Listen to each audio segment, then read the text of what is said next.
창세기 48장 1절로부터 6절까지의 말씀을 제가 봉독하겠습니다. 이 일 후에 혹이 요셉에게 고하기를 내 부친이 병들었다 하므로 그가 곧 두 아들 므낫세와 에브라임과 함께 이르니 혹이 야곱에게 고하되 내 아들 요셉이 내게 왔다 하매 이스라엘이 힘을 내어 침상에 앉아 요셉에게 이르되 이전에 가나안 땅 루스에서 전능한 하나님이 내게 나타나 복을 허락하여 내게 이르시되 내가 너로 생육하게 하며 번성하게 하여 내게서 많은 백성이 나게 하고 내가 이 땅을 내 후손에게 주어 영원한 기업이 되게 하리라 하셨느니라. 내가 애굽으로 와서 내게 이르기 전에 애굽에서 내게 낳은 두 아들 에브라임과 므낫세는 내 것이라. 르우벤과 시므온처럼 내 것이 될 것이요 이들 후의 내 소생이 내 것이 될 것이며 그 산업은 그 형의 명의하에서 함께 하리라. 아멘. 예, 오늘 창세기 48장부터 50장까지 내용을 가지고 말씀을 증거하도록 하겠습니다. 이제 야곱이 이 세상을 떠나고 요셉이 이 세상을 떠나는 것으로 창세기도 대단한 내막을 내리는 것 같습니다.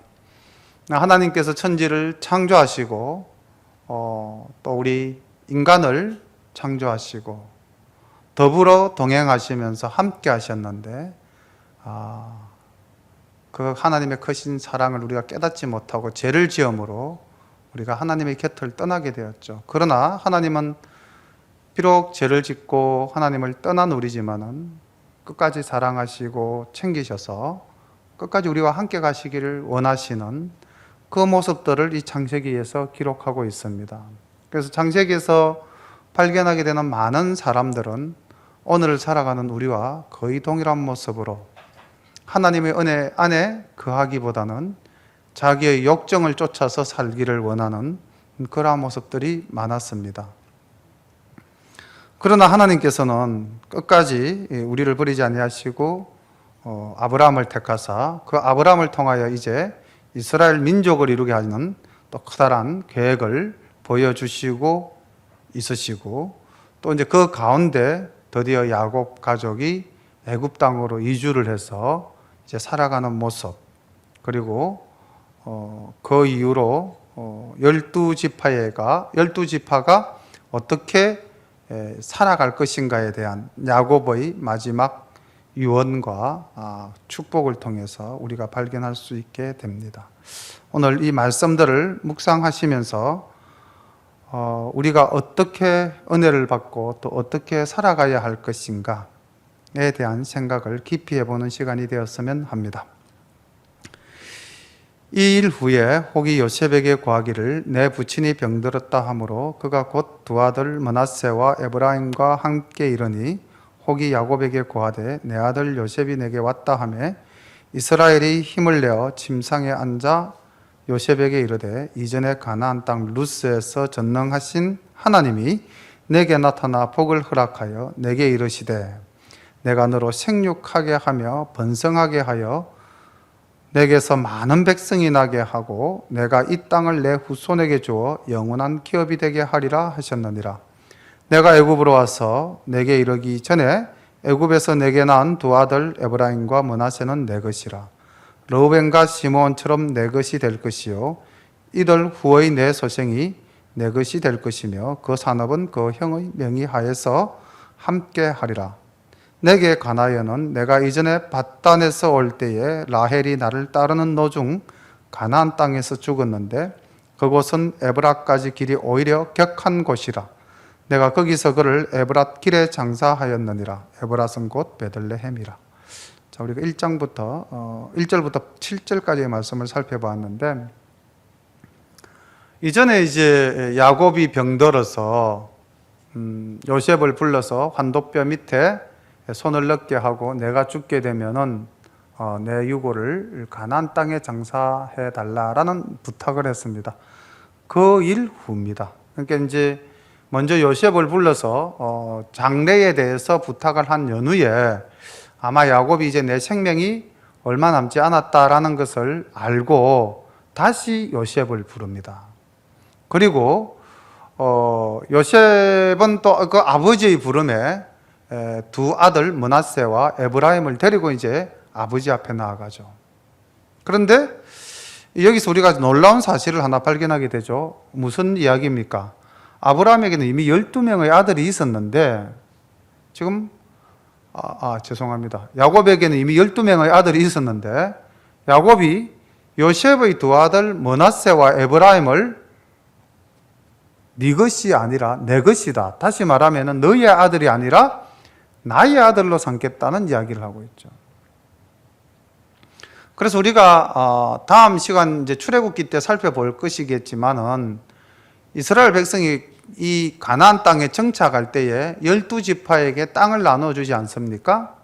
그럴 때 이 야곱의 10아들과 더불어서 므낫세와 에브라임도 한 지파로서 동등한 자격을 얻고 땅을 받습니다. 여기에 보면 이제 놀라운 하나님의 계획이 있으신 거죠. 그리고 레위는 여러 지파의 제사장 지파로서 빠져나가게 되지 않습니까? 그러니까 요셉을 대신해서 요셉의 두 아들 므낫세와 에브라임이 야곱의 아들로 인정되어지고 땅을 유업으로 받지 않습니까? 그럼 보십시오. 요셉이 다른 형제들에 비해서 몇 배를 받게 된 겁니까?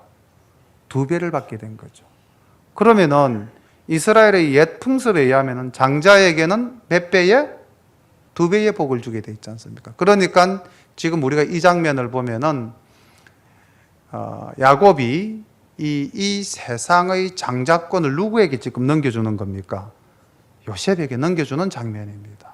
이런 놀라운 복과 더불어서 하나님의 거대한 섭리가 이 속에 숨겨져 있죠. 그리고 야곱이 이제 이 세상을 떠나기 전에 자신의 삶을 돌아보는 모습을 이 요셉에게 이야기하고 있죠. 그래서 내 인생에 큰 일이 2가지가 있었다. 이제 그런 이야기를 합니다. 하나는 뭡니까? 루스, 베델이죠. 루스라고 불리워지는 베델에서 내가 하나님을 만나서 하나님의 주시는 복을 받았다. 그 복의 내용이 이제 4절이죠. 내게 이르시되 내가 너로 생육하게 하며 번성하게 하여 내게서 많은 백성이 나게 하고 내가 이 땅을 내 후손에게 주어 영원한 기업이 되게 하리라.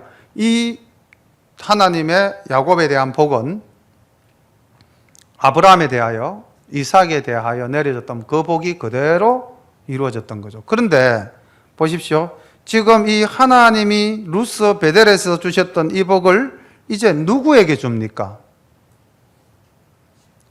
요셉에게 주시는 것이 아니고 이제 조금 뒤에 보면은 손을 얹어서 그 손자 므낫세와 에브라임에게 내려주고 있죠. 그죠? 그러니까 이제 요셉이 받으면 한 몫밖에 안 되니까 2몫으로 에브라임과 므낫세에게 지금 복을 내려 주시는 겁니다. 그래서 할아버지 아브라함이 받았던 복, 아버지 이삭이 받았던 복, 그리고 자기가 받았던 그 복을 아들 요셉에게 주어야 되는데 2몫으로 주니까 손자인 므낫세와 에브라임에게 이제 그 복을 전하는 것이죠. 그리고 그 하나님, 자기가 만난 그 하나님에 대해서 요셉에게 뭐 간정이면 간정이고 또 신앙의 유산이면 유산으로 증거하고 있죠. 내가 만난 하나님은 어떤 하나님이다. 여기 3절에 보면은 루스에서 만난 하나님은 전능하신 하나님이다. 엘샤다이, 이 땅을 창조하시고 우리의 삶을 전체적으로 주관하시는 그런 전능하신 하나님이다.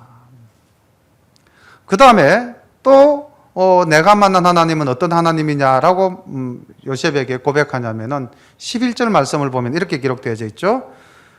요셉에게 이르되 내가 내 얼굴을 보리라고는 뜻하지 못하였더니 하나님이 내게 내 소생까지 보이셨도다. 그러니까 야곱은 어떤 생각을 가지냐면 이제 요셉은 이미 죽었고 그 죽은 아들 볼 수도 없다. 그래서 체념하고 살았는데 하나님이 놀라운 은혜로 요셉 너를 다시 만나게 한 것뿐만 아니라 너희의 두 아들 내 손자까지 보게 하셨다. 내가 바라는 것 이상으로 이루어 주신 하나님이시다. 이걸 고백하고 있는 겁니다. 내 소원보다도 더 큰 일을 이루어 주시는 하나님. 그리고 세 번째로 어떻게 또 나의 하나님을 고백하고 있냐면은 그 에브라임과 므낫세에게 복을 빌면서 축복하면서 이런 하나님을 고백합니다. 15절 보시면 이렇게 나와 있죠. 나의 나무로부터 지금까지 나를 기르신 하나님, 나를 모든 환난에서 건지신 사자, 우리를 양육하고 보호하시는 하나님으로 야곱은 증거하고 있습니다. 자, 그렇다면은 우리가 하나님을 어떻게 고백해야 될까요? 나의 하나님은, 야곱의 하나님은 전능하신 하나님, 내 뜻보다도 더 크신 은혜를 내려주시는 하나님, 그리고 나를 양육하고 나를 보호하시는 하나님이라고 이 죽음 직전에 아들에게 하나님을 가르쳐주고 또 고백하고 지금 유언을 하는 것이죠. 그렇다면 우리는 우리 자녀들에게 내 평생 나의 믿음을 가지고 어떤 고백을 하면서 자녀들에게 모범을 보일 수 있을까 한번 또 정리를 해 보셔야 되겠죠. 그리고 사실 요셉 입장에서는 본의 아니게 이제 애굽으로 팔려왔잖아요. 팔려와서 이제 결혼을 했지 않습니까? 그런데 이제 이 결혼한 여성이 이방 여인이죠. 사실은 정말 순전한 요셉이라면은 믿음의 집안에서 태어난 그런 사람과 결혼을 해야 되는데 어쨌든 이 애굽 땅으로 와서 애굽의 제사장 딸과 결혼하지 않았습니까? 그러니까 요셉의 콤플렉스겠죠. 그럼 사람마다 자기의 어떤 콤플렉스, 아킬레스 건은 다 있기 마련이겠죠. 사실 이렇게 본다면 아버지 야곱이 그 요셉을 굉장히 사랑하고 그 요셉의 콤플렉스를 완벽하게 제거해주는 이런 장면인 것 같다는 생각도 들었습니다. 이 에브라임과 므낫세는 이방인의 후에 자기는 뭐 이렇게 이제 믿음의 가정이지만 부인이 이방인이었기 때문에 어떻게 본다면 그 형제들의 그 결혼은 대체적으로 다 믿음의 가정들과 결혼하지 않았습니까? 나중에 우리가 그 지난번에 볼 때 그 이방 여자와 결혼했다는 사람은 불과 두 사람, 유다가 이방 여자와 결혼해서 뭐 아들을 얻었고, 그 다음 또 한 사람이 그 이방 여자, 가나안 여자로부터 얻은 아들, 이렇게 두 군데서만 언급이 됐지, 나머지 자녀들의 결혼에 대해서는 특별한 언급이 없었거든요. 그럼 대체적으로 봤을 때 믿음의 가정과 결혼을 했죠. 근데 이제 요셉도 아마 뭐 고향 땅에서 성장을 했다면 틀림없이 아버지가 사랑하는 아들이었기 때문에 믿음의 가정과 결혼을 시켰겠죠. 근데 요셉은 그렇지 못한 거죠. 그래서 뭔가 이 므낫세와 에브라임에 대해서 상당한 콤플렉스가 있었는데 그 아버지가 이렇게 이야기를 하죠. 므낫세와 에브라임은 내 것이다. 내 아들이다. 정통성을 부여해 주는 겁니다. 그러니까 요셉 입장에서는 얼마나 감격스럽겠어요. 그 아버지의 마지막 사랑까지도. 자식의 가장 아파하는 부분을 어루만져서 위로해주는 이 아버지의 사랑. 요셉에 대한 그 야곱의 사랑이 얼마나 극진했는가를 알 수가 있겠죠. 자, 이렇게 요셉에 대한 야곱의 사랑이 극진한 이유를 삶을 돌아보면서 또 이야기하고 있죠. 내가 내 인생에 큰 사건이 둘 있었는데 하나는 하나님 아버지를 루스 베델에서 만난 것이고 또 하나는 네 어머니 라헬을 만난 것이다. 그 이야기를 하고 있는 겁니다. 네 어머니는 그런데 안타깝게도 그 가나안 땅으로 가는 노상에서 베냐민을 낳다가 죽었고 내가 그를 어쩔 수 없이 에브랏 베들레헴에 장사하고 말았다. 그런 아픔이 나에게 있는데 너는 바로 그 라헬의 큰아들 요셉이지 않느냐. 이제 그러니 나의 사랑하는 여인의 아들 요셉, 내가 너를 사랑한다. 이런 이야기를 이 7절까지에서 언급되어지고 있습니다. 그래서 야곱의 신앙 고백을 우리의 신앙 고백으로, 야곱이 바라본 하나님을 우리의 하나님으로 하는 귀한 시간이 되기를 바랍니다. 이스라엘이 요셉의 아들들을 보고 가로되 이들은 누구냐? 요셉이 그 아비에게 고하되 이는 하나님이 여기서 내게 주신 아들이니이다. 아비가 가로되 그들을 이끌어 내 앞으로 나오라. 내가 그들에게 축복하리라. 이스라엘의 눈이 나이로 인하여 어두워서 보지 못하더라. 요셉이 두 아들을 이끌어 아비 앞으로 나아가니 이스라엘이 그들에게 입맞추고 그들을 안고 요셉에게 이르되 내가 내 얼굴을 보리라고는 뜻하지 못하였더니 하나님이 내게 내 소생까지 보이셨도다. 요셉이 아비 무릎 사이에서 두 아들을 물리고 땅에 엎드려 절하고 우수로는 에브라임을 이스라엘의 자수를 향하게 하고 좌수로는 므낫세를 이스라엘의 우수를 향하게 하고 이끌어 그에게 가까이 나아가매 이스라엘이 우수를 펴서 찾아 에브라임의 머리에 얹고 좌수를 펴서 므낫세의 머리에 얹으니 므낫세는 장자라도 팔을 어긋맞겨 얹었더라. 그가 요셉을 위하여 축복하여 가로되 내 조부 아브라함과 아버지 이삭의 섬기던 하나님, 나의 남으로부터 지금까지 나를 기르신 하나님, 나를 모든 환난에서 건지신 사자께서 이 아이에게 복을 주시며 이들로 내 이름과 내 조부 아브라함과 아버지 이삭의 이름으로 칭하게 하시오며 이들로 세상에서 번식되게 하시기를 원하나이다. 요셉이 그 아비가 우수를 에브라임의 머리에 얹은 것을 보고 기뻐 아니하여 아비의 손을 들어 에브라임의 머리에서 므낫세의 머리로 옮기고자 하여 그 아비에게 이르되 아버지여 그리 마옵소서 하니 그리 마옵소서 이는 장자니 우수를 그 머리에 얹으소서. 이제 야곱이 두 손자 므낫세와 에브라임에게 복을 빌어주는 장면인데요.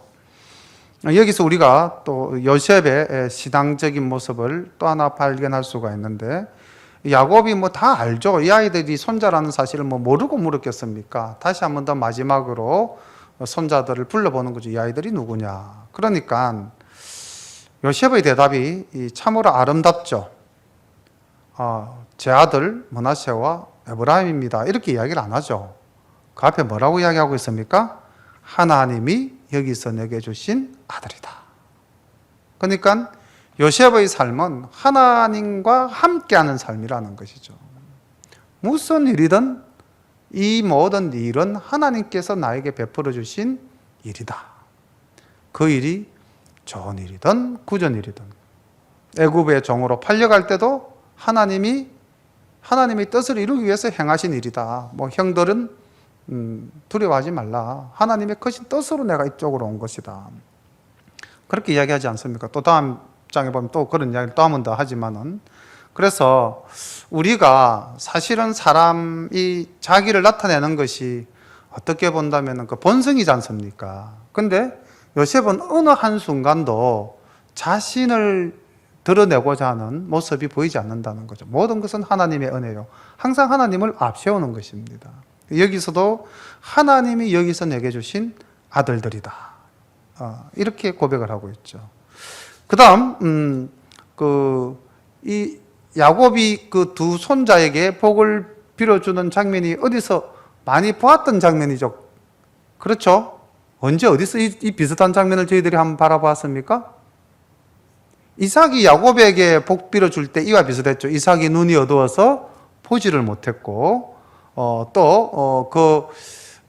아들에게 입 맞춰주죠. 그죠? 그래서 이 복 받는 사람과 이렇게 입맞춤을 하는 것은 그 복을 받는 자에 대한 일종의 존중이라고 합니다. 그래서 우리가 이미 조금 전에 말씀드렸지만은 창세기 27장에서 이삭이 이 야곱에게 복을 빌어줄 때도 입을 맞추었고요.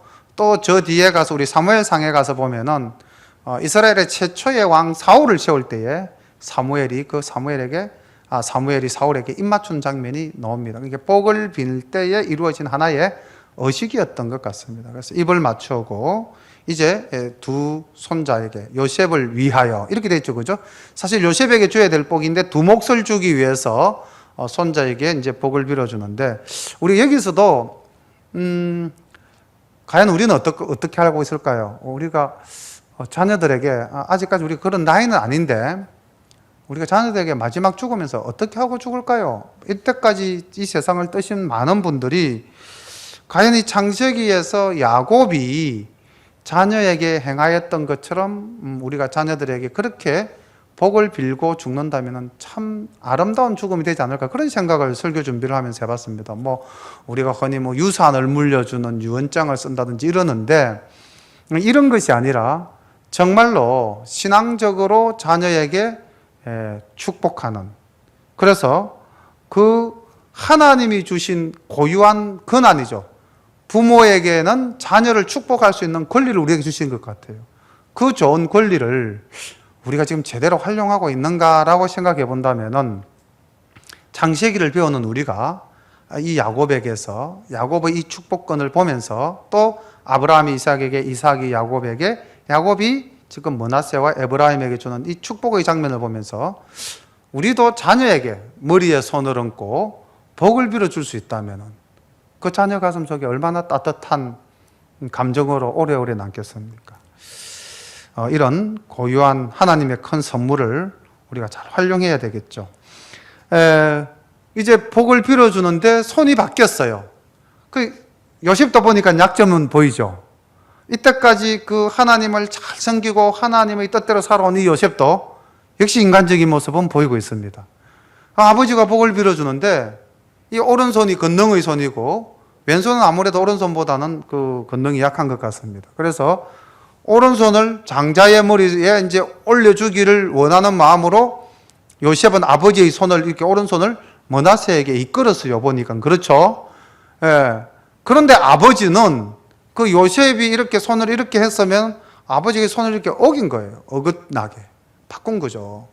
므낫세에게 갔던 오른손을 에브라임에게 보내고, 에브라임에게 보냈던 손을 므낫세에게로 이렇게 지금 보내고 있는 겁니다. 그러니까 지금 축복의 통로가 어디로 가고 있다는 겁니까? 에브라임에게 가고 있다는 거죠. 요셉 입장에서는 장자인 므낫세에게 가야 된다고 생각을 하고 있는데 아버지의 손은 반대를 향하고 있거든요. 그래서 요셉이 이야기하고 있지 않습니까? 아버지 그리 마옵소서. 장자가 므낫세니 오른손을 그 므낫세의 머리 위에 올려주십시오.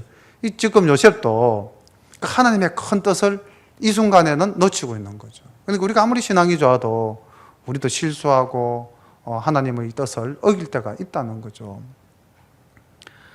어쨌든 지금 이 야곱이 이 두 손자에게 복을 비는 장면은 야곱의 생각과 야곱의 의지일까요? 아니면 하나님의 어떤 절대적인 주권이 영적으로 작용을 한 것일까요? 하나님의 주권이 그 야곱에게 임재하셔서 야곱이 이렇게 이제 복을 빌어주는 장면이겠죠. 19절 봅니다. 아비가 허락지 아니하여 가로되 나도 안다 내 아들아 나도 안다.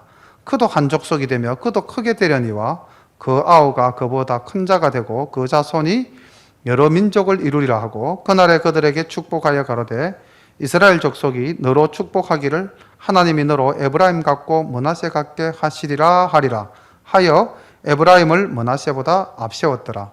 이스라엘이 요셉에게 또 이르되 나는 죽으나 하나님이 너희와 함께 계시사 너희를 인도하여 너희 조상의 땅으로 돌아가게 하시려니와 내가 내게 내 형제보다 일부분을 더 주었나니 이는 내가 내 칼과 활로 아모리 족속의 손에서 빼앗은 것이니라. 지금 이 야곱의 이 요셉에 대한 유언, 그리고 요셉에 대한 축복이 12아들을 불러서 유언하고 축복하는 것보다도 한 장면 앞서 있죠. 그래서 이제 이 요셉을 통해서 사실은 모든 그 장자에게 주는 축복을 이제 미리 다 주시는 거죠. 그 줄 때 여기 보십시오. 그 요셉은 어떻게 본다면 11째 아들이지 않습니까? 11째 아들. 그리고 또 야곱이 이 복을 준 것은 므낫세가 아니고 에브라임이었지 않습니까? 동양이든 서양이든 성경이든 이게 가만히 보면 모든 상속은 누구를 우선합니까? 장자를 우선하죠. 그런데 우리가 성경을 가만히 보면은요, 이 유업이 장자에게 내려가는 장면이 그렇게 많아 보이지가 않습니다. 우리가 이스라엘 왕조가 성립된 뒤에도 한번 가만히 보십시오. 가장 그 이스라엘의 대표적인 왕이 다윗과 솔로몬 두 왕이지 않습니까? 그럼 다윗의 첫째 아들이 솔로몬이었습니까? 그건 아니죠. 그렇게 볼 때 하나님이 일하시는 방식은 우리의 생각과는 다르다는 것을 우리가 인정해야 됩니다. 그게 첫 인간의 아들, 아담의 첫 아들이 누구였습니까? 가인이었죠. 근데 아담이 누구의 제사를 받으셨어요? 가인의 제사를 받았습니까? 아벨의 제사를 받았습니까? 아벨의 제사를 받았죠. 노아가 홍수 이후에 그 셈과 함과 야벳을 복 줄 때에 그 차자에게 먼저 복을 줬죠. 그리고 또 우리가 이 아브라함 집안에도 봤을 때 물론 뭐 이 이스마엘이 이방 여인의 아들이었겠지만 사실 아브라함의 첫 아들은 이스마엘이었지 않습니까? 근데 이스마엘이 아니라 하나님이 택한 이삭에게 복을 주고요. 또 이삭이 두 아들에게 복을 줄 때도 하나님이 먼저 리브가에게 복을 주셨죠. 어떻게? 차자가 장자보다 우선할 것이다. 그 법에 의해서 결국 야곱에게 복이 내려갔지 않습니까?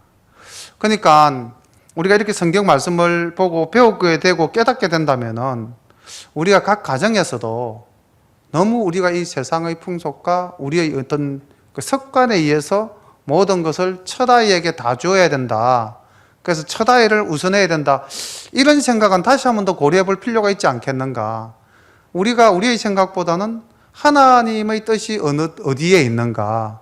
이것을 또 한번 생각해 볼 수 있게 해주는 그런 좋은 본이 되는 부분인 것 같습니다.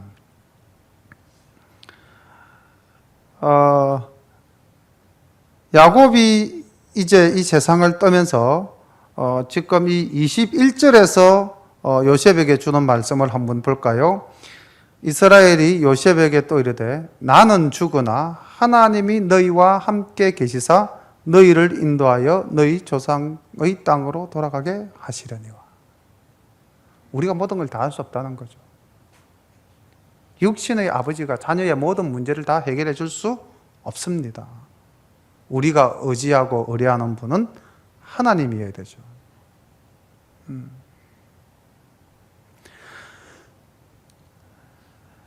49장 말씀을 보겠습니다. 야곱이 그 아들들을 불러 이르되 너희는 모이라. 너희의 후일에 당할 일을 내가 너희에게 이르리라. 너희는 모여 들으라. 야곱의 아들들아 너희 아비 이스라엘에게 들을지어다. 르우벤아 너는 내 장자요 나의 능력이요 나의 기력의 시작이라. 위강이 초등하고 권능이 탁을 하도다마는 물의 끓음 같았은즉 너는 탁월하지 못하리니 내가 아비의 침상에 올라 더럽혔음이로다. 그가 내 침상에 올랐었도다. 시몬과 레위는 형제요 그들의 칼은 잔해하는 기계로다. 내 호나 그들의 모의에 상관하지 말지어다. 내 영광아 그들의 집회에 참여하지 말지어다. 그들이 그 분노대로 사람을 죽이고 그 혈기대로 소의 발목 힘줄을 끊었음이로다. 그 노염이 혹독하니 저주를 받을 것이요 분기가 맹렬하니 저주를 받을 것이라.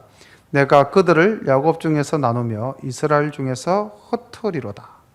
자, 지금 이 야곱이 12아들을 불러 모아서 이제 그 아들 하나하나에게 유언을 합니다. 근데 28절을 한번 볼까요? 28절에 보면은 이렇게 기록되어져 있습니다. 이들은 이스라엘의 12지파라. 이와 같이 그 아비가 그들에게 말하고 그들에게 축복하였으되 그들 각인의 분량대로 축복하였더라. 자, 그런데 사실 지금 여기 이 르우벤과 시므온과 레위에 대해서는 이게 축복입니까? 저주입니까? 저주에 가깝죠. 그러니까 어떻게 본다면 지금 뿌린 대로 거두는 겁니다. 무조건적 사랑이 아니고 철저히 인과응보적 사랑이죠.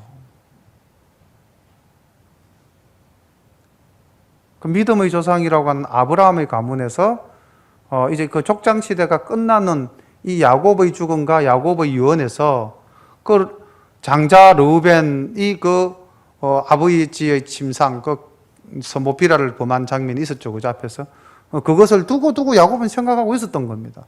그것을 두고 생각하고 있다가 이제 너는 장자지만 너에겐 장자권이 없다는 거죠. 너는 탁월하지 못할 것이다. 너는 버림받은 아들이라는 거죠. 그리고 시몬과 레이는 세겜 땅을 어지럽히지 않습니까? 그 딸 디나가 강간당하고 난 연후에 그 세겜 성민을 죽이고 동물들을 끌고 오고 그러지 않았습니까? 근데 뭐 그때 끌고 오지 못한 동물은 또 발목을 끊어서 그 동물들이 힘을 못 쓰게끔 했다는 그 처절했던 장면도 야곱은 그대로 기억하고 있다는 거죠. 그리고 그것을 기억하고 있다가 이 지금 마지막 유언의 장면에서 르우벤과 시몬도 12지파 중에서 흩어지는 지파가 될 것이다.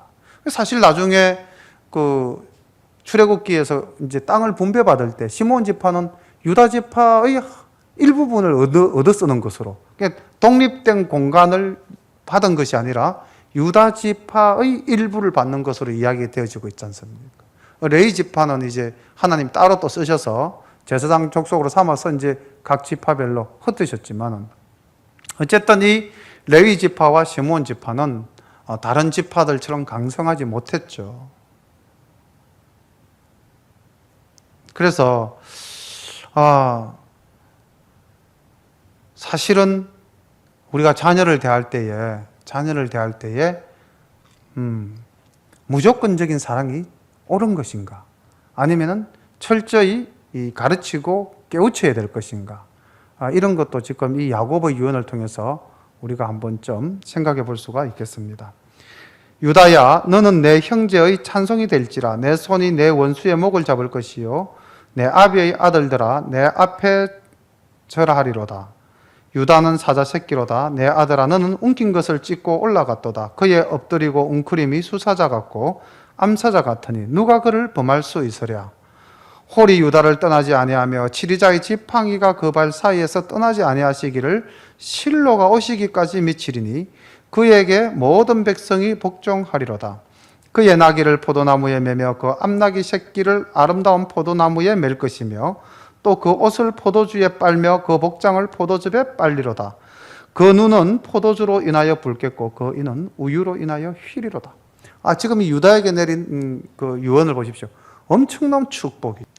유다도 보면은 분명히 큰 죄를 지었지 않습니까? 뭐 이루 말할 수 없는, 오늘날로 본다면 신문에 나오고도 남을 그런 죄를 지은 사람이지만은 결국 그가 돌이켜 아버지를 받들고 아버지를 섬기고 요셉에게 나아갈 때에 자기가 모든 것을 책임지고 르우벤은 내가 잘못되면 내 두 아들을 죽이소서 이렇게 이야기했지만은 내가 내 생명을 담보로 아버지께 약속을 하겠다 그렇게 이야기하면서 베냐민을 데리고 애굽으로 내려갔지 않습니까? 그리고 그때 우리가 또 지난 장에서 보았습니다마는 야곱이 애굽에 도착했을 때 제일 처음 요셉에게 그 가족을 대표해서 보낸 아들이 누구였습니까? 유다지 않았습니까? 그래서 이미 이 유다는 야곱으로부터 전적인 신뢰를 받게 된 것이고 이제 이 세상에서 아까 말씀드렸던 물질적인 세속적인 장자권은 요셉에게 내려갔지만은 이 영적인 장자권은 유다에게로 내려가는 겁니다. 그래서 그 유다가 모든 형제로부터 존중을 받을 것이고 그리고 유다의 후손에서 누가 온다? 예수님께서 오신다는 것을 이야기하고 있습니다. 그것이 이제 10절에 보면은 홀이 유다를 떠나지 아니하며 치리자의 지팡이가 그 발 사이에서 떠나지 아니하시기를 실로가 오시기까지 미치리니. 그러니까 이게 다윗 왕조와 더불어서 그 후손으로 예수님이 오시는 것까지 야곱이 내다보고 이야기하고 있는 장면입니다. 그리고 그가 얼마나 강건하고 얼마나 장성할 것인가를 비유적으로 그 11절과 12절에서 이야기하고 있습니다. 서불로는 해변에 거하리니 그곳은 뱀에는 해변이라 그 지경이 시돈까지 이리로다. 이사갈은 양의 우리 사이에 꿇어 앉은 건강한 나귀로다. 그는 쉴 곳을 보고 좋게 여기며 토지를 보고 아름답게 여기고 어깨를 내려 짐을 메고 앞제 아래서 섬기리로다. 요까지가 레아가 낳은 6 아들에 대한 야곱의 축복입니다. 16절 다는 이스라엘의 한 지파같이 그 백성을 심판하리로다. 다는 길의 뱀이요 척경의 독사하리로다. 말굽을 물어서 그 탄자로 뒤로 떨어지게 하리로다. 여호와여 나는 주의 구원을 기다리나이다. 그리고 21절로 넘어가겠습니다. 납달리는 노인 암사슴이라 아름다운 소리를 바라는도다. 이 단과 납달리가 비라의 아들입니다. 이 단 지파에서 삼손이 나오죠. 그래서 이 지금 16절, 17절에 나온 이 말씀은 삼손을 연상하면은 사사로서 이스라엘을 심판하고 또 당나귀 뼈로서 블레셋을 치고 그 삼손의 치적을 역사를 본다면은 이 말씀과 관계가 있음을 우리가 알 수가 있겠죠. 19절 봅니다. 갓은 군대의 박격을 받으나 도리어 그 뒤를 추격하리로다. 아셀에게서 나는 식물은 기름진 것이라 그가 왕의 진술을 공개하리로다. 요 2 사람은 실바의 아들입니다. 이렇게 보면 지금 야곱이 이 유언을 하면서 그 아들 한 사람 한 사람을 부르는 것도 나름대로 정리를 해서 지금 유언을 내리고 있죠. 이제 마지막 요셉과 베냐민으로 갑니다. 요셉은 무성한 가지 곧 샘 곁의 무성한 가지라 그 가지가 담을 넘었도다. 활 쏘는 자가 그를 학대하며 그를 쏘며 그를 군박하였으나 요셉의 활이 도리어 경강하며 그의 팔이 힘이 있으니 야곱의 전능자의 손을 힘입음이라. 그로부터 이스라엘의 반석인 목자가 나도다. 내 아비의 하나님께로 말미암나니 그가 너를 도우실 것이요 전능자로 말미암나니 그가 내게 복을 주실 것이라. 위로 하늘의 복과 아래로 원천의 복과 젖먹이는 복과 태의 복이로다. 내 아비의 축복이 내 부여조의 축복보다 나아서 영원한 산이 한없음같이 이 축복이 요셉의 머리로 돌아오며 그 형제 중 뛰어난 자의 정수리로 돌아오리로다. 이 지금 요셉에 대한 이 야곱의 축복이 엄청나죠. 그런데 그 24절 후반부에 보면은 이스라엘의 반석인 목자가 나도다. 이걸 또 이게 요셉의 교부에서 어떻게 목자가 나냐 이렇게 이제 생각할 수 있는데 이미 이것은 이루어진 역사의 일부를 이야기하고 있는 것입니다. 사실 지금 현재 이 애굽 땅에서 모든 이스라엘의 그 후손을 이끌고 가는 목자 같은 존재가 누굽니까? 요셉 자신이죠. 애굽의 총리가 되었어. 그래서 이게 그 하나님의 복을 받아서 여기 보십시오. 그 23절에 보면 활 쏘는 자가 그를 학대하며 그를 쏘며 그를 군박하였으나 이게 지금 나머지 10 형제들이 요셉을 얼마나 이렇게 핍박했습니까? 그러나 23절 활 쏘는 자가 그를 학대하고 군박하였지만은 24절 요셉의 활이 도리어 경강하며 그의 팔이 힘이 있으니 야곱의 전능자의 손, 하나님이죠. 야곱의 전능자, 전능하신 하나님의 손을 힘입어서 요셉이 그 모든 환난을 극복하고 애굽의 총리가 되어서 이스라엘의 반석인 목자가 된 거죠. 그렇게 본다면은 왜 유다의 후손에서 예수님이 오신다고 했는데 이 또 요셉을 복주면서 요셉의 후손에서 마치 이스라엘의 반석인 목자가 난다라고 예언을 한 것인가? 이것은 해결이 될 수가 있겠죠. 베냐민은 물어뜯는 일이라 아침에는 빼앗은 것을 먹고 저녁에는 움킨 것을 나누리로다. 여기가 이제 라헬의 2 아들 요셉과 베냐민이죠. 베냐민은 상당히 욕심이 많은 지파였죠, 그죠? 나중에 우리가 사사기를 봐도 베냐민 지파의 암울한 장면도 나오긴 하지만은 또 그 다음 사무엘상으로 가면 바로 또 그 베냐민 지파에서 사울이 왕이 되지 않습니까? 이들은 이스라엘의 12지파라 이와 같이 그 아비가 그들에게 말하고 그들에게 축복하였으되 곧 그들 각인의 분량대로 축복하였더라. 그가 그들에게 명하여 가로되 내가 내 열조에게로 돌아가리니 나를 햇사람 에브론의 밭에 있는 굴에 우리 부여조와 함께 장사하라.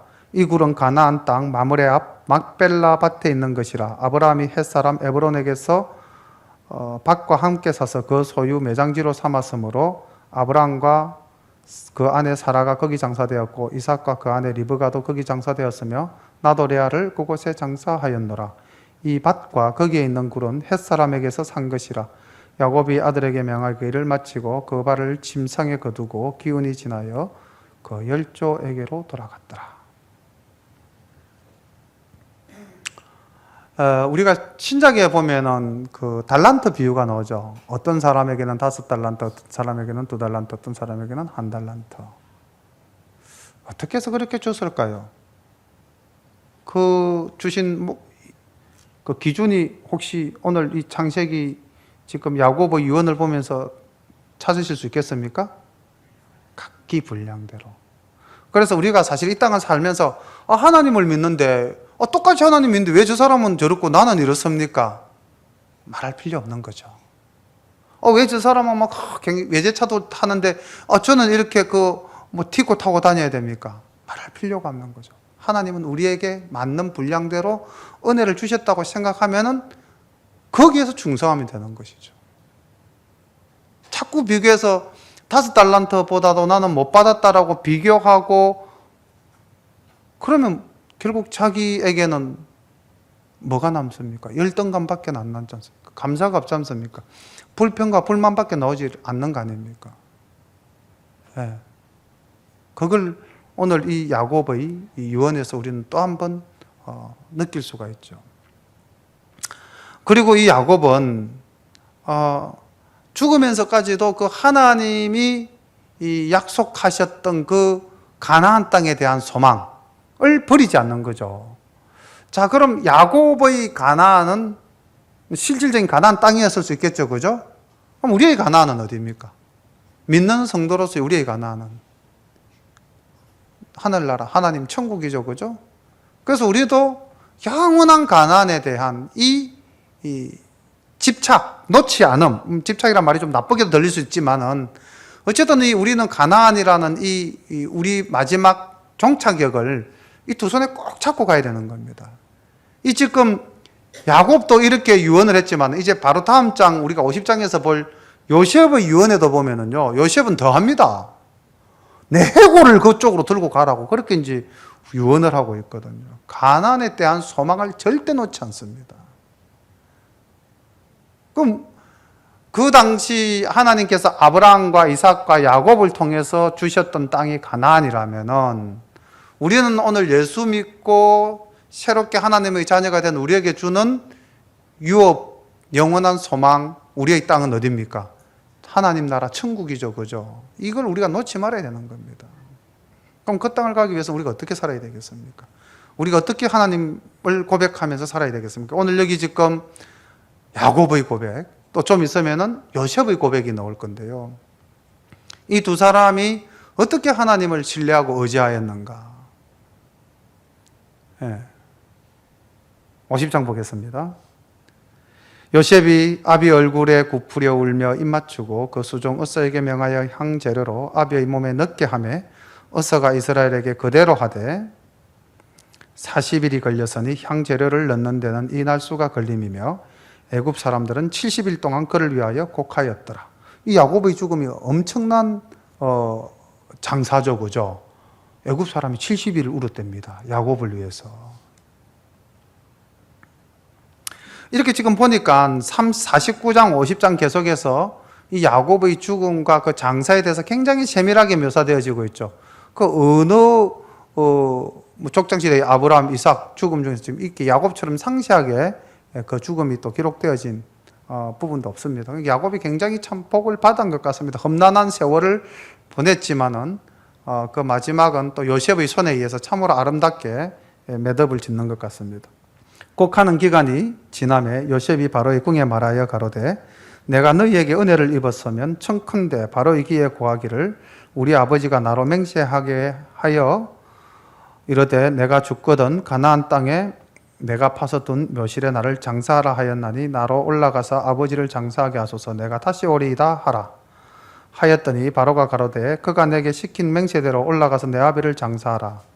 요셉이 자기 아비를 장사하러 올라가니 바로의 모든 신하와 바로 궁의 장로들과 애굽 땅의 모든 장로와 요셉의 온 집과 그 형제들과 그 아비의 집이 그와 함께 올라가고 그들의 어린 아이들과 양떼와 소떼만 고센 땅에 남겼으며 병거와 기병이 요셉을 따라 올라가니 그 때가 심히 컸더라. 지금 이 장면을 보면은 지금 이제 야곱이 130세에 애굽 땅에 내려와서 17년을 유하다가 세상을 떠났지 않았습니까? 그럼 이제 7년 기근도 끝났죠. 이 땅에 이제 환란 풍파가 없어졌죠. 그럼 이제 가나안 땅에 올라가면 가나안 땅은 살기가 좋겠죠. 그럼 원래 요셉과 야곱의 본 고장이 어디입니까? 가나안이죠. 그럼 바로 입장에서는 얘가 가나안 올라갔다가 안 내려오면 어떡하지? 하는 의구심이 있을 수 있겠죠.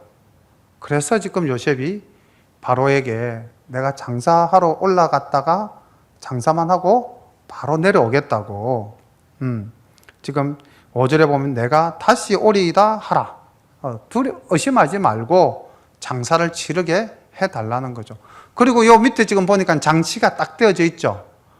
자, 장로도 올라가고요. 애굽에 뭐 제사장도 올라가 다 올라가죠, 그죠? 그리고 뭐도 따라 올라갑니까? 기병, 군대도 따라 올라가죠. 또 그래도 못 믿어서 또 어떻게 했습니까? 그 어린 아이와 그 가축들은 또 다 남겨뒀다고 돼 있죠, 그죠? 예. 어쨌든 400년 동안 애굽에 머물러야 하는 것이 하나님의 뜻입니다. 그래서 시대적 상황론으로 봤을 때는 사실은 그 고센 땅에서 가나안 땅까지는 얼마 아니기 때문에 다 끌고 올라가면 되는 거죠. 또 뭐 요셉 니만 남고 우리는 올라가겠다고 형들이 이야기할 수도 있었겠죠, 그죠? 아니면 야곱도 적당한 때에 올라갈 수 있었겠죠. 그런데 올라가지 않았죠. 그리고 아까 야곱이 뭐라고 이야기했습니까? 나는 이제 죽거니와 하나님이 너희와 함께 계시고 너희를 인도해서 반드시 너희들을 너희 조상의 땅 가나안 땅으로 돌아가게 할 것이야. 그러니 의심하지 말고 너희들은 이 땅에 남아서 하나님의 뜻을 이루어라 라는 유언을 48장 말미에서 했지 않습니까? 그러니까 이제 요셉도 아버지의 뜻을 이미 다 들어서 알았겠죠. 그래서 이제 다시 내려오는 겁니다. 10절 보겠습니다. 그들이 요단강 건너편 아닷 타작마당에 이르러 거기서 크게 호곡하고 애통하며 요셉이 아비를 위하여 7일 동안 애곡하였더니 그 땅 거민 가나안 백성들이 아닷 마당의 애통을 보고 가로되 이는 애굽 사람의 큰 애통이라 하였으므로 그 땅 이름을 아벨 미스라임이라 하였으니 곧 요단강 건너편이더라. 야곱의 아들들이 부명을 쫓아 행하여 그를 가나안 땅으로 메어다가 마므레 앞 막벨라 밭 굴에 장사하였으니 이는 아브라함이 헷 족속 에브론에게 밭과 함께 사서 소유 매장지로 삼은 곳이더라. 요셉이 아비를 장사한 후에 자기 형제와 호상꾼과 함께 애굽으로 돌아왔더라. 돌아오죠. 돌아오는 것이 하나님의 뜻입니다. 사실 한번 상상을 해보십시오. 17살 소년이었을 때에 이 지금 고향 땅에서 떠나지 않았습니까? 지금 아버지를 장사치는 그곳이 자기가 어렸을 때 살던 고향이죠. 그럼 사람은 누구나 다 고향으로 돌아가고 싶고 고향에 머물고 싶지 않겠습니까? 근데 돌아오는 거죠. 내 욕심과 내 욕망이 우선이 아니요 하나님의 뜻이 우선인 거죠.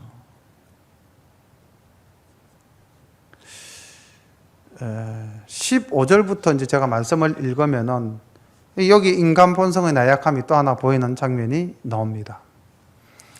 요셉의 형제들이 그 아비가 죽었음을 보고 말하되 요셉이 혹시 우리를 미워하여 우리가 그에게 행한 모든 악을 다 갚지나 아니할까 하고 요셉에게 말을 전하여 가로되 당신의 아버지가 돌아가시기 전에 명하여 이르기를 너희는 이같이 요셉에게 이르라 하여 이르시기를 요셉에게 이르라 내 형들이 내게 악을 행하였을지라도 이제 바라건대 그 허물과 죄를 용서하라 하셨다 하라 하셨나니 당신의 아버지의 하나님의 종들의 죄를 이제 용서하소서 하며 요셉이 그 말을 들을 때에 울었더라.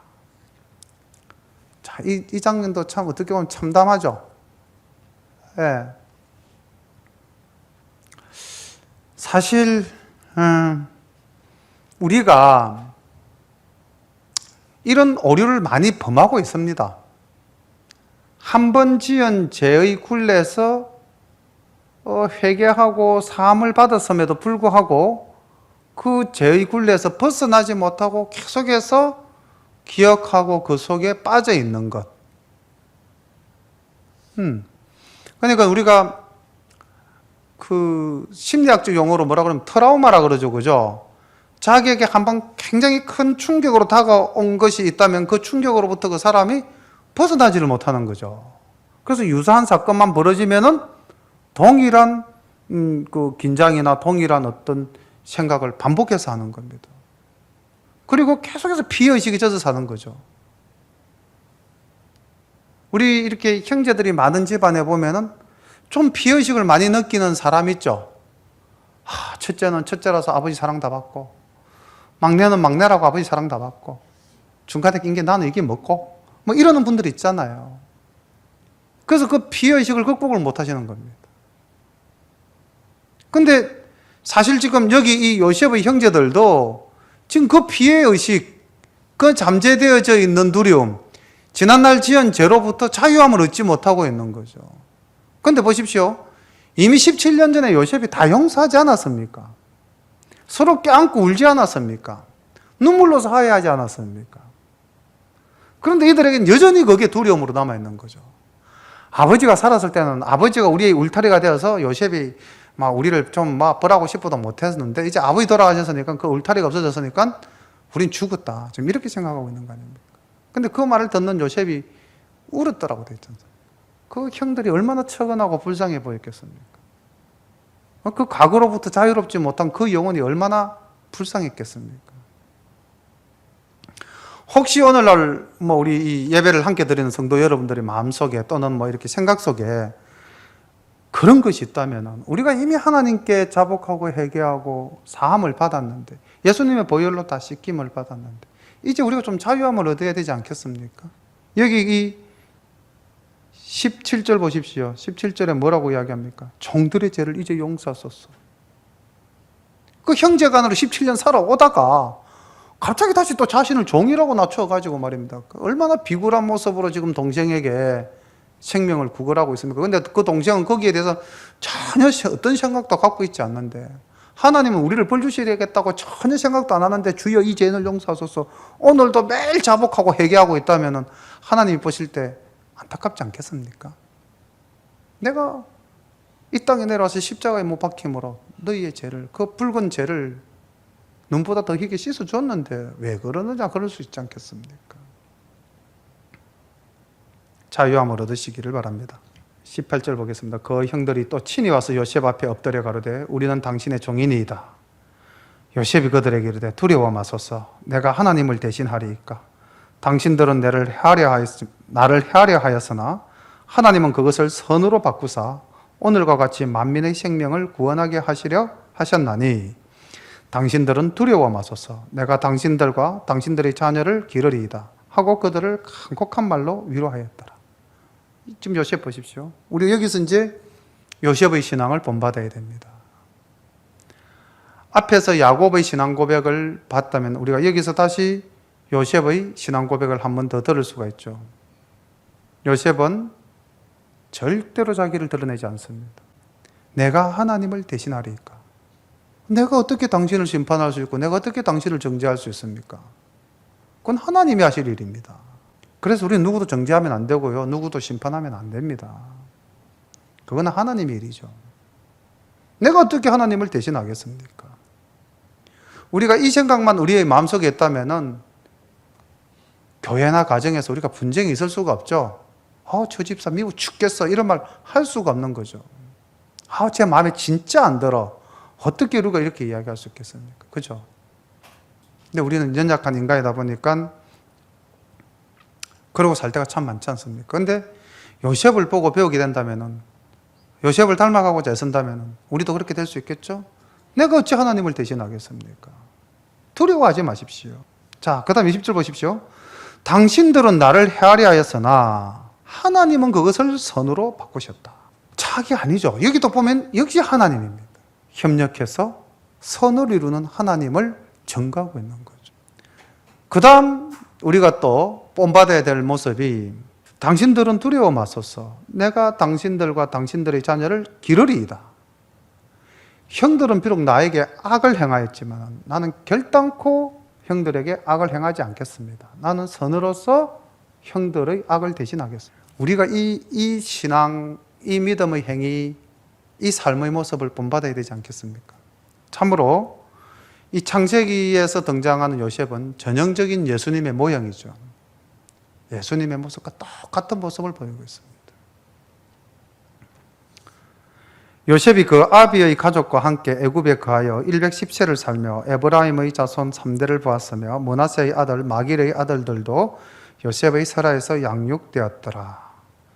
요셉이 그 형제에게 이르되 나는 죽으나 하나님이 너희를 권고하시고 너희를 이 땅에서 인도하여 내사 아브람과 이삭과 야곱에게 맹세하신 땅에 이르게 하시리라 하고 요셉이 또 이스라엘 자손에게 맹세시켜 이르기를 하나님이 정녕 너희를 권고하시리니 너희는 여기서 내 해골을 메고 올라가겠다 하라 하였더라. 요셉이 110세에 죽음에 그들이 그의 몸에 향재료를 넣고 애굽에서 입관하였더라. 자, 요셉이 110세에 죽었다면 이제 야곱이 이 세상을 떨 때 요셉의 나이가 몇 살쯤 됐겠습니까? 56세쯤 됐을 겁니다. 17세에 애굽에 팔려와서 30세에 총리가 되고 39세에 가족을 만났죠. 그리고 가족과 더불어서 17년을 살았으니까 56년. 그 56세 때에 이제 아버지 돌아가셨고 110살 때 죽었으니까 그리고 또 54년을 더 살은 거죠. 54년을 살면서 이제 손자도 다 보았습니다. 근데 가만히 보니까 그때 뭐 이렇게 죽은 형들도 있지만은 아마 그 형제들이 아직도 많이 안 죽고 있었던 것 같습니다. 그렇죠? 그래서 이제 이스라엘의 자손에게 맹세시켜 이르기를 주변의 형님들에게도 이제 자기가 또 유언을 하죠. 근데 이 요셉의 유언과 우리가 앞에서 읽었던 야곱의 유언이 똑같지 않습니까? 우리 그 아까 48장 21절 말씀 한번 보실까요? 48장 21절에 보면은 자 48장 21절 하고요. 지금 비교해 보시기에 조금 까다로우시긴 하겠지만 성경을 앞뒤로 넘기시면서 요 50장 24절하고 읽어 보시면은 거의 문맥이 똑같습니다. 이스라엘이 48장 21절에 보면 이스라엘이 요셉에게 또 이르되 나는 죽으나 하나님이 너희와 함께 계시사 너희를 인도하여 너희 조상의 땅으로 돌아가게 하시려니와. 요셉이 그 형제에게 이르되 나는 죽으나 하나님이 너희를 권고하사 너희를 이 땅에서 인도하여 내사 아브람과 이삭과 야곱에게 맹세하신 땅에 이르게 하시리라 하고 똑같죠. 그러니까 아까 말씀드렸던 야곱이 가나안에 대한 소망을 놓치지 않았듯이 이 요셉도 하나님이 가나안 땅을 주신다고 한 그 약속은 절대 놓지 않고 있는 겁니다. 신앙의 유산이죠. 고로 우리가 죽을 때 우리 자손들에게 이렇게 이야기해야 되죠. 나는 죽으나 하나님이 너희들과 함께 있어 내가 가는 하나님의 나라 그 나라에 너희들도 이르게 하실 것이다. 너희들은 이 땅에서 하나님을 잘 섬겨라. 이게 물질적인 유산을 남겨주는 것보다도 더 큰 유산이지 않겠습니까? 그러니까 이 요셉의 유언과 야곱의 유언을 가지고 봤을 때 요셉은 하나님이 너희를 권고하사 돌아본다. 너희를 지키시고 보호한다. 이 믿음을 고백하고 있는 거죠. 그리고 너희 조상 아브람과 이삭과 야곱에게 맹세하신 땅을 반드시 너희들에게 돌려준다. 약속은 하나님이 하신 약속은 반드시 이루신다는 거죠. 하나님은 너희를 지키시고 돌아보시며 하나님은 너희와 맺은 약속을 변함없이 지키시는 분이시다. 이 하나님에 대한 신앙 고백을 후손들에게 하고 있는 겁니다. 우리도 이 고백을 해야 되죠. 이 신앙 고백을. 죽음의 자리에서. 나를 지금까지 이끄신 하나님께서 너희를 돌아볼 것이고 너희를 지켜줄 것이고 나는 비록 가지만 하나님은 너희들과 항상 함께 하실 것이다. 이런 복된 유산을 자녀들에게 물려주는 우리 모두가 되시기를 간절히 소망합니다. 이렇게 해서 이제 창세기 50장까지 이 대단원의 막을 우리가 함께 말씀을 공부하면서 또 배웠습니다. 창세기는 잠깐 그 모두에 말씀드렸다시피 이 땅을 창조하신 하나님이 어떤 분이신가를 우린 창세기를 보면 알 수가 있죠. 그리고 하나님은 그 택하신 백성을 어떻게 지키시고 인도하시고 보호하시는가도 이 창세기를 보면은 알 수가 있습니다. 그리고 하나님 앞에서 우리 인간이라는 것은 얼마나 나약하고 보잘것없는 존재이며 얼마나 타락한 존재인가 하는 것도 우리가 이 창세기를 보면 알 수 있습니다. 창세기를 또 짬나시는 대로 깊이 또 묵상하시면서 기도하시면서 읽으시면은 우리는 놀라운 하나님의 사랑을 충만하게 받으실 줄로 믿습니다. 기도드리겠습니다. 사랑의 아버지 하나님, 은혜를 감사드립니다. 오늘은 야곱과 요셉이 하나님 앞에서 마지막 숨을 놓는 그 순간 그 위대한 신앙 고백을 하면서 자녀들을 복주는 장면을 보았습니다. 아버지 하나님, 우리의 삶이 끝나고 우리가 하나님 나라에 가기 직전 우리도 우리의 자녀들에게 위대한 하나님을 고백하고 자녀들에게 하나님의 은혜를 빌어주는 그러한 아름다운 삶을 마감할 수 있도록 인도하여 주시옵소서.